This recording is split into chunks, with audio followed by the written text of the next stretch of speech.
I seen that, Steve. How are we doing, everybody? Kev Ashford back in the van for another van cam on the biggest Man United fan channel in the land. This is the United Stand. Hope everybody is well. Thanks again for last week.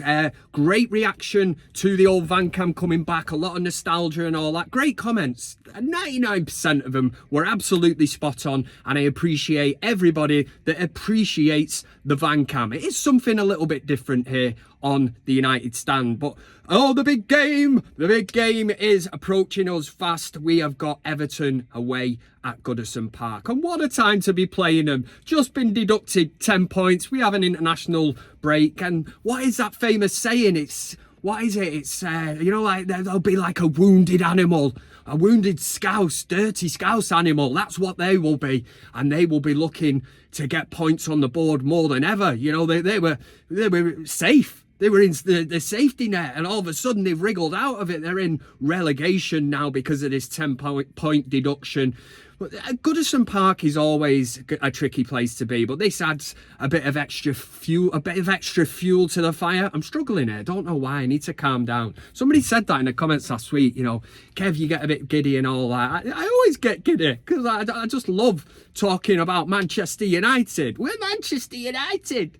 That was Gary Neville. And before anyone starts, I am not Gary Neville's love child. So let's nick that one right in the bud now. But going back to the football side of things, we're going to touch on the Everton preview getting towards the end of the video. But there is Manchester United news that we need to address. Don't know why I'm doing that.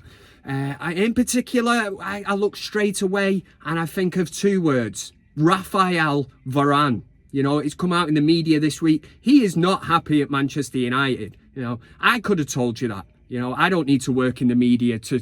This guy is portraying and giving off vibes that he isn't happy. He wants to be playing. He's a World Cup winner. He's won multiple Champions Leagues and all this and that. But he's at Man United now. They paid a big fee to get him in. He is injury prone, and there is no, he is never, you cannot shake that off. So for him to be complaining behind the scenes, I'm not happy, I want to be playing, how do you get him in? You know, he's not going to get a run of games unless you take somebody out and throw him in. But at this moment in his career, Manchester United, and this is not a knee-jerk reaction, they need to be looking at it and thinking, do we cash in? Do we cash in on him now and look more towards the future? I think Manchester United have made so many mistakes long term, you know, even thinking back to likes of Bastian Schweinsteiger and players like clearly at the end of their at the end of their career, shall we say. And yet Manchester United go, yeah, let's snap them up, big name, big wages, let's bring them in. We need to be looking more to the future. The Højlund kind of signing, the one that excites you. You know, 20 years old, is going to bring so much to this team, could potentially be here for 10 years plus. And that's the route that we need to be going down. Obviously, the other news is the takeover, which is dragging on and really getting on my tits. Shouldn't be swearing, Kev. Yeah, I'll take that one. The takeover has just become... It's a circus, Manchester United. Forget the theatre of dreams. It's just the circus. That is what it is. This Sir Jim Ratcliffe thing. And, I'm reading the other day, you know, I've just about accepted the fact that Sir Jim's coming in and he's buying whatever percentage it is. He's pumping money into Manchester United. The Glazers can sell their Class B shares and pocket 650 million. The mind boggles. What is going on? But this is Man United, the circus. Sir Jim will come in. That rhymed. Sir Jim will come in, said it again, he will come in at Manchester United. I think it's inevitable, it is going to happen. But then we get a story that because he's got involved in Nice, if Manchester United and Nice both qualify for the Champions League, that, you know, Manchester United won't be able to participate in it. We've got to get into it first. But again, it's just, there's nobody looked at this, you know, prior to this takeover and thought, wait a minute, this could be an issue somewhere down the line. No, because this is how Man United operate. And at the same time, I do look and I think, right, well, this is where we're at now. I suppose Sir Jim getting a percentage of the club. I think the one thing I do like about him is the fact that he is looking to restructure and get rid of Murto, Arnold, these imposters. The just like Woodward, absolutely no different. Money men, businessmen, not football men, and that's what United lost. Sir Alex Ferguson was a big enough loss for United, but to lose David Gill at the same time, and I'm looking.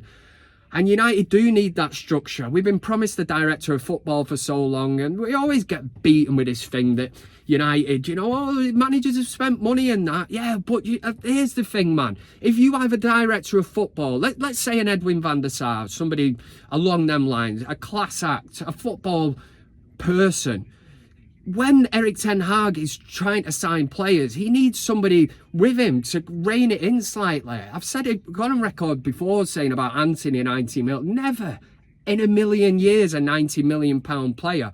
Where was the negotiations?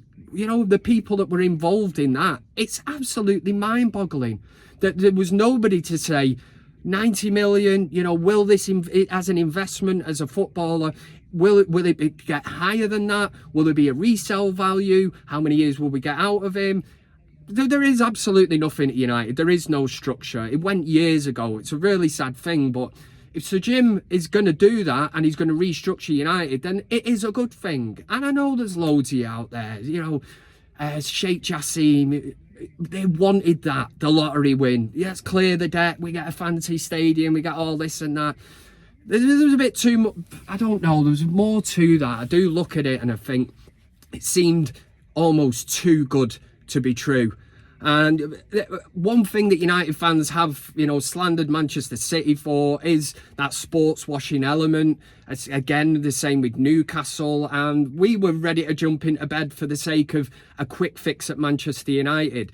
Hopefully, Sir Jim Ratcliffe, this is the start of the end of the Glazers, and if we have to wait another few years, then so be it. What position are we in? We can protest at United, we can go out there, we can be vocal on social media, attack the sponsors, do all this and that, but it's a tough one, and we just have to sit back and see how this one pans out. But Everton at the weekend, touching on earlier, well, of course it'll be a tough game. It's going to be a tough game.